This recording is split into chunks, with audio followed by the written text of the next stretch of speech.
The case of Rachel Maiden's disappearance became one of the most talked-about stories in the media. A young and accomplished dentist, well-respected within her community and adored by her patients, vanished without a trace from her upscale home in Brentwood. What remained behind was her 2-year-old daughter, left alone in an empty house and disturbing signs of a struggle. Details that raise more questions than they answer, shrouded in an air of fear and mystery. What really happened behind closed doors in this seemingly perfect home? How did someone who lived in luxury and appeared successful by all measures end up in such a perilous situation?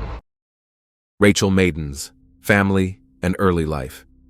Rachel Liliana Maidens, née Tucker, was born on March 19, 1979, in Nashville, Tennessee, the state's vibrant capital and largest city. She was the youngest of 2 children in a prominent and well-off family of healthcare professionals. Her father, Richard, was a distinguished and respected pharmacist, while her mother, Bethany, ran a private pediatric practice. Rachel grew up alongside her older brother, with whom she shared a warm and close-knit relationship.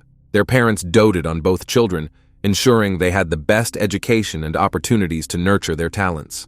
Rachel attended an elite Catholic private school for girls, where she earned a reputation as one of the top students in her class. Following her high school graduation, Rachel easily secured admission to a prestigious college in Birmingham, Alabama. From there, she went on to enroll at a renowned state medical university, where she earned a scholarship. During her university years, she also developed a strong passion for tennis, excelling in the sport and winning numerous awards. Rachel's professional path became clearer when she pursued her specialization in dentistry. She enrolled in a private dental school in Florida, graduating with distinction in 2005. Her impressive credentials led her to a residency at the Children's National Medical Center in Washington, D.C.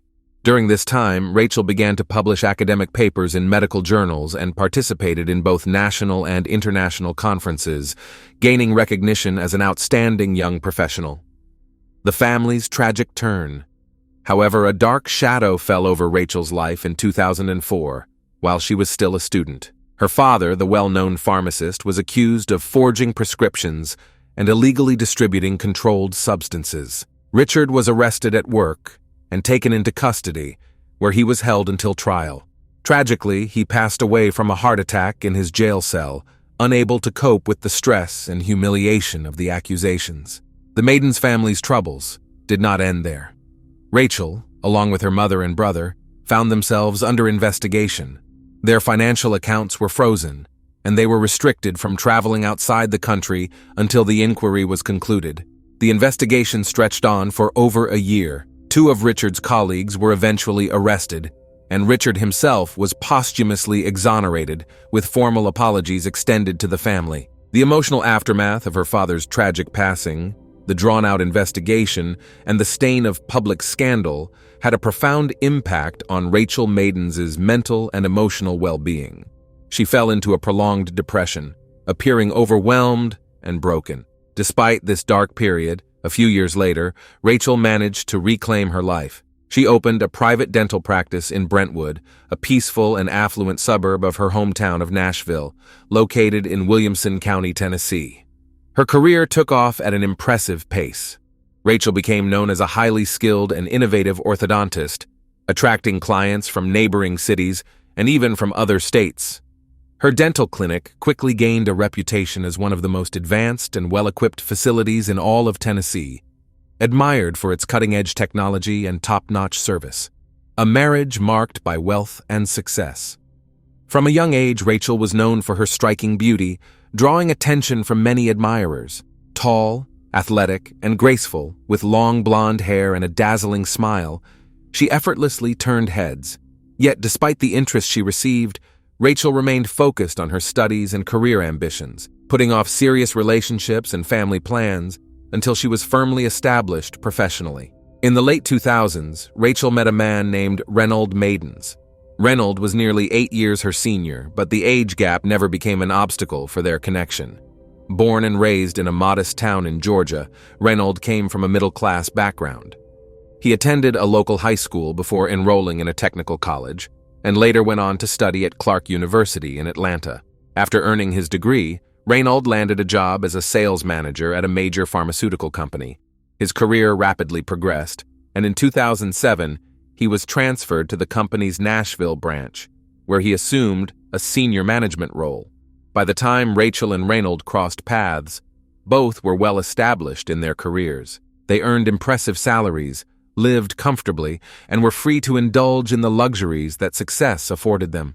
Reynold was charming and intelligent, a well-read man who could engage in conversations on a wide range of topics. His polished demeanor and friendly disposition made him appealing to nearly everyone he met. He first encountered Rachel at a gathering hosted by mutual friends, and he was instantly captivated by the sophisticated blonde with impeccable style. Rachel was equally taken with Reynold, and their romantic relationship blossomed rapidly. By 2009, Reynold proposed, and Rachel joyfully accepted his heartfelt offer. After their lavish wedding, the newlyweds, with the support of Rachel's family, purchased a stunning mansion situated in Brentwood's most exclusive neighborhood. The home had everything they needed for a comfortable and secure lifestyle. The surrounding area was filled with charming parks, pristine golf courses, and high-end bars and restaurants frequented by the affluent community. Just 15 minutes away by car was a bustling business district, home to the headquarters of several major corporations. Reynold's office was located in one of those corporate buildings, while Rachel's private clinic stood nearby in a separate, state-of-the-art facility. Their luxurious home was nestled within the grounds of a prestigious private club, and the neighborhood itself was known as one of the safest and most desirable areas in the state. In late 2010, the couple welcomed their daughter Natalie. Their happiness appeared complete and limitless. Rachel, a devoted yet ambitious mother, didn't stay away from her career for long.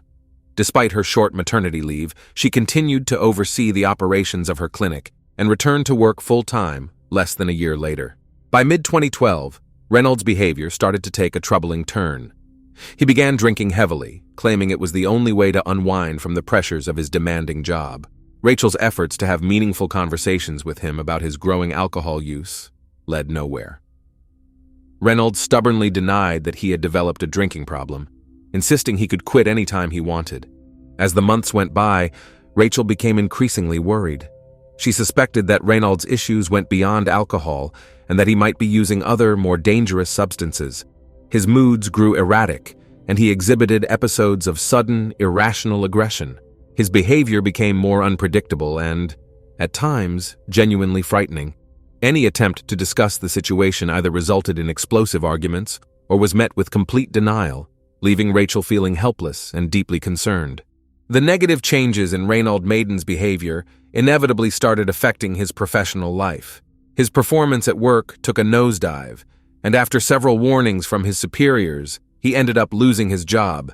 Yet, this serious consequence didn't prompt any self-reflection or inspire him to get his life back on track. On the contrary, Reynold's drinking only escalated, and he was frequently in a state where he was hardly coherent or fully aware of his surroundings. About 3 months before the incident that changed everything, Rachel confided in her mother about something deeply troubling.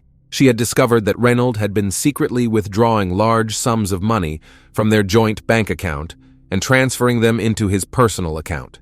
Rachel's investigation into these transactions revealed that the transfers began shortly after she had threatened to divorce him during one of their heated arguments, warning him that he would be left with nothing. It seemed clear that Reynold, possibly fearing that she might follow through, was taking measures to secure some of their shared finances for himself. The incident at the restaurant.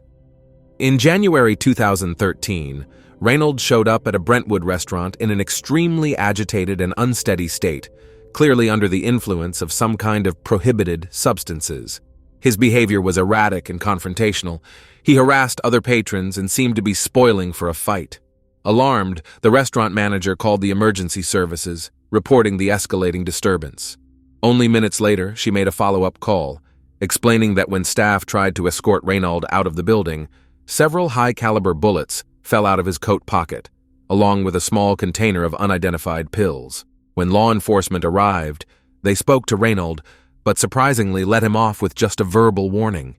On the back seat of his car, officers spotted a shotgun, which Reynold had a permit for, but he couldn't give a coherent explanation as to why he had brought the firearm with him to the restaurant that night. As Reynold attempted to get behind the wheel and drive away, the officers intervened, preventing him from doing so in his intoxicated state. They suggested calling his wife Rachel to come pick him up. In response, Reynold's demeanor shifted dramatically. He became desperate and begged them not to contact her. His behavior resembled that of a frightened child fearing punishment. He repeatedly pleaded, insisting that Rachel would be furious if she found out, and promised that nothing like this would ever happen again.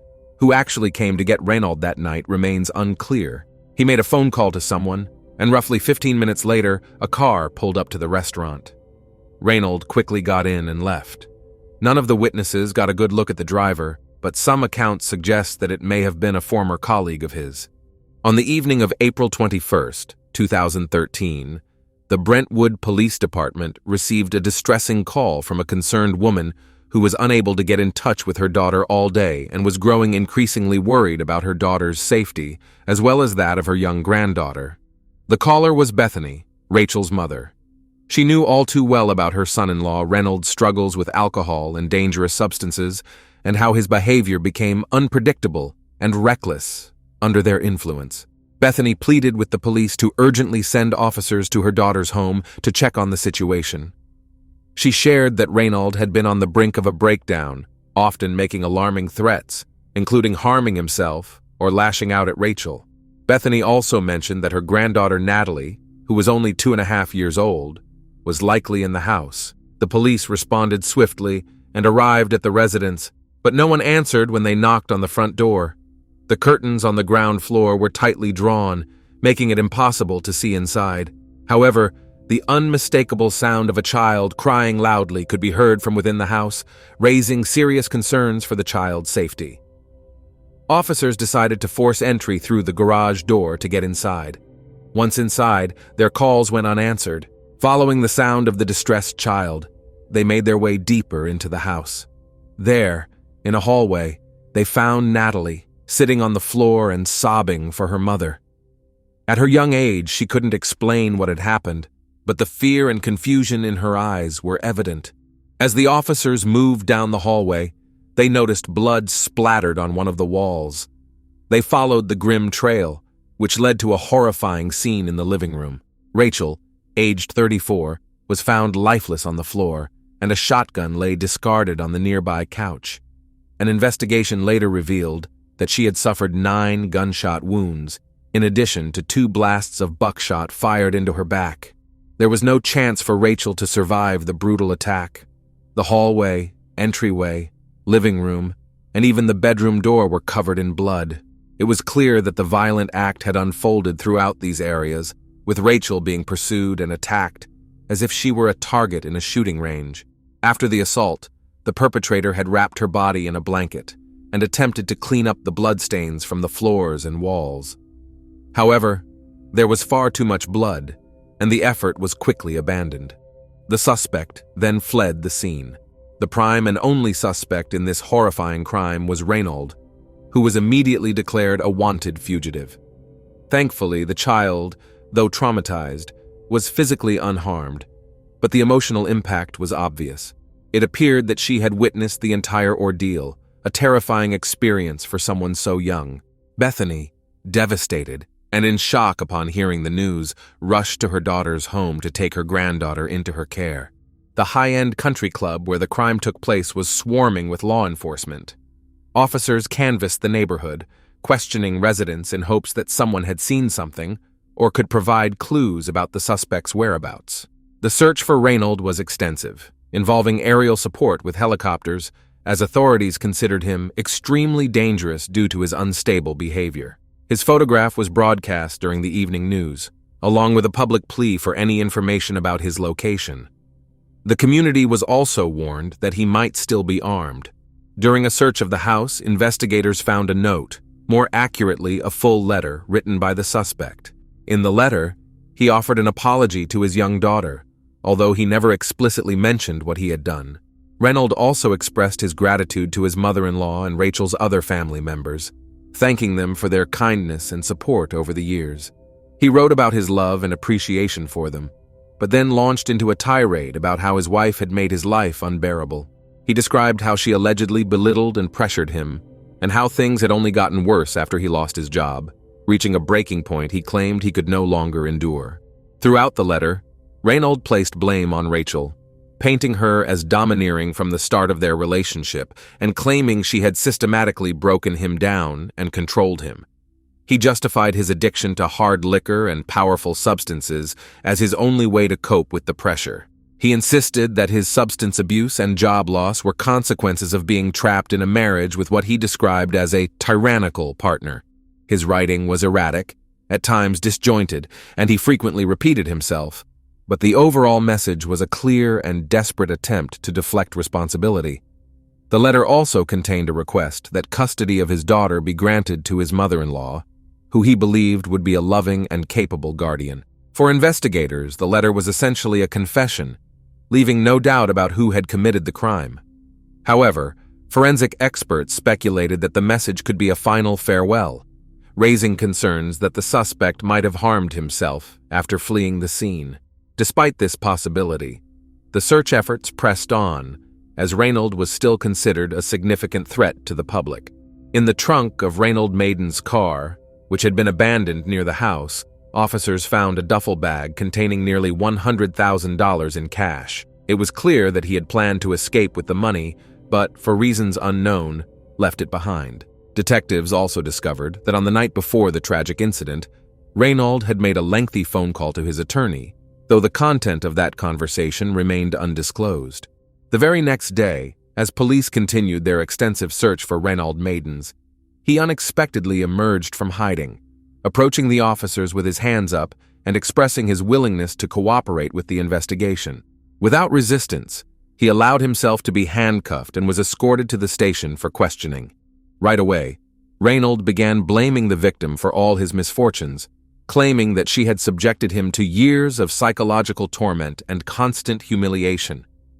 He wept openly, describing how he had gone from being a successful corporate executive to an unemployed alcoholic who had become a local laughingstock.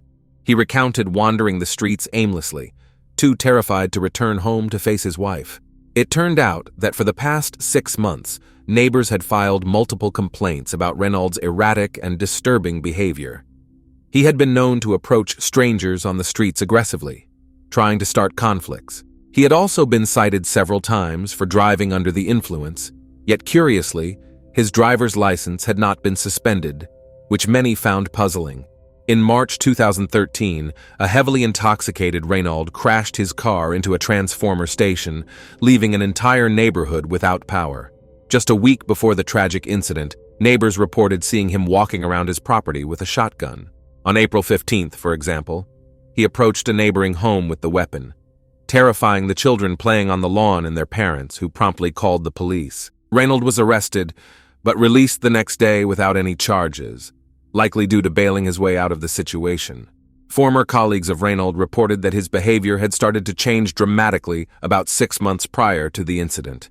He often blamed his erratic conduct on family issues and repeatedly complained about his wife, though no one believed that Rachel, described as refined and kind, could have been the tyrant he made her out to be. Just before the new year, Reynold caused a scene at a high-end restaurant in a 5-star hotel where he and his wife were dining. After getting severely drunk at the bar, he erupted in a violent outburst when Rachel tried to take him home, hurling glasses and bottles against the walls and shouting threats to harm her. Although the incident was hushed up at the time, word quickly spread to his employer's management, and Reynold was terminated from his job. This was not the first time his behavior had raised red flags at work. During the trial, his former employer admitted that Reynold's dependency on controlled substances had been an open secret for some time. The company had offered him support and treatment options, but he had refused all help. In the investigation, it was uncovered that Reynold had been in frequent contact with an old flame, Larissa Farley, over the past several months. It seemed he had developed strong feelings for her once again, and there were indications that he had been planning to run away with her. Authorities suspected that he had been withdrawing money from his joint account with Rachel to fund a new life with Larissa somewhere far away. However, there was no evidence to suggest that Larissa had any knowledge of or involvement in the crime against Rachel. Detectives quickly tracked down Larissa and brought her in for questioning. She appeared genuinely shocked when she learned of what her lover had done. Larissa insisted that Reynold had always been a kind and thoughtful man, claiming he must have acted out of extreme desperation. She reiterated that Reynold often complained about the pressure and emotional strain his wife placed on him, implying that Rachel might have driven him to his breaking point. Charges and a controversial legal ruling. Reynold was charged with the premeditated crime against his wife and with endangering the life of his young daughter, who was in the home at the time. Additionally, he faced accusations of tampering with evidence, as he had attempted to clean up bloodstains. Investigators also believed that he had wrapped Rachel's body in a blanket, likely intending to dispose of it, but either abandoned the plan due to a lack of physical strength or fear of being seen by the neighbors. He was held in custody with bail set at an astonishing $2 million. Reynold maintained his innocence, claiming that Rachel had provoked him. By June 2013, his attorney successfully petitioned to have the bail reduced to $700,000, which Reynold posted using money from his shared account with Rachel. Rachel's mother, Bethany, fought hard to prevent this, but Reynold's skilled defense attorney managed to secure his client's access to those funds. Despite the severity of the accusations, the 42-year-old was released on house arrest, confined to the very mansion where he had committed the crime against his wife. Later, the conditions were further relaxed, and he was placed under a travel restriction instead, allowing him to roam freely around town while awaiting trial. The trial date was set for September 2014, almost a year and a half later. Bethany's repeated efforts to challenge this lenient arrangement were dismissed. The only inconvenience Reynold faced during this period was having to wear an ankle monitor to track his movements. Additionally, a court order prohibited him from contacting his daughter or any of Rachel's family members, either directly or indirectly. About 6 months later, Bethany finally succeeded in getting a court order that barred Reynold from using the assets he had accumulated with her late daughter and revoked his right to live in the mansion. However, this didn't stop Reynold from brazenly returning to the house and taking whatever he deemed valuable, including high-priced possessions. His audacity outraged everyone, and contempt of court charges were filed against him. Yet, his defense attorney managed to have these charges dismissed, once again maneuvering Reynold out of trouble. Reynold seemed to slip through the cracks of the legal system repeatedly, using the funds he had effectively stolen from Rachel's personal and shared accounts to cover his mounting legal expenses. Despite Bethany and her family's efforts to recover or freeze the stolen money, they were unsuccessful. Reynold often appeared in court with a smug grin, reveling in the sense that he was untouchable. A dangerous individual, responsible for a brutal crime committed in front of a young child, was allowed to remain free. Witnesses repeatedly highlighted Reynold's history of substance abuse, noting how he became erratic, aggressive, and uncontrollable when under the influence. Yet each time, his attorney managed to convince the judges that Reynold posed no significant threat and should continue to have the freedom to walk the streets. A new arrest, trial, and an unexpectedly lenient sentence. Despite his lawyer's best efforts, Reynold was arrested again in December 2013. This time, he was caught while under the influence of controlled substances, attempting to break into a stranger's home. He rambled incoherently, alternating between asking for help, making threats, and falsely identifying himself as a police officer, demanding the occupants open the door immediately. This incident was severe enough that his bail privileges were revoked, and he was held in custody until trial. Under Tennessee law, the collection of charges Reynold faced could have led to the death penalty, and for once, it seemed he might finally be held accountable. But in mid-September 2014, just a week before the trial was set to begin, Reynold shocked everyone by agreeing to a plea deal. He pleaded guilty to second-degree murder, evidence tampering, and endangering the welfare of his young daughter. The court took his cooperation and guilty plea into consideration, and the sentence handed down was unexpectedly lenient.